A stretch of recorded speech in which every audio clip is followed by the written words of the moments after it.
28 ফেব্রুয়ারি শনিবার অর্থাৎ আজই প্রকাশিত হচ্ছে রাজ্যে এসআইআর এর চূড়ান্ত ভোটার তালিকা এবং সেই ভোটার তালিকায় কমিশন সূত্রে খবর 7 কোটি 8 লক্ষ নাম থাকবে এবং এই ঘোষণা হওয়ার পর থেকেই মানুষের মনে উৎকণ্ঠা বাড়ছে। এই চূড়ান্ত তালিকায় নিজের নাম থাকবে তো, আর যদি না থাকে তাহলে কি করতে হবে? নির্বাচন কমিশনের ওয়েবসাইট eci.gov.in কিংবা ভোটার সার্ভিস পোর্টালে এসআইআর এর চূড়ান্ত ভোটার তালিকা দেখা যাবে।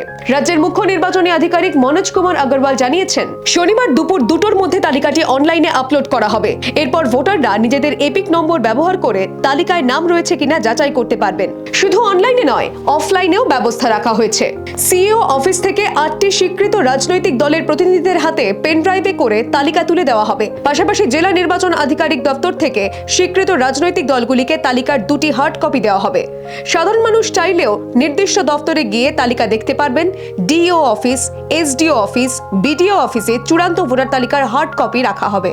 কিন্তু এই চূড়ান্ত ভোটার তালিকায় যদি আপনার নাম না থাকে তাহলে কি করতে হবে? দেখুন, চূড়ান্ত এসআইআর তালিকায় যদি আপনার নাম না থাকে তাহলে নির্দিষ্ট সময়সীমার মধ্যেই পদক্ষেপ নেওয়া জরুরি।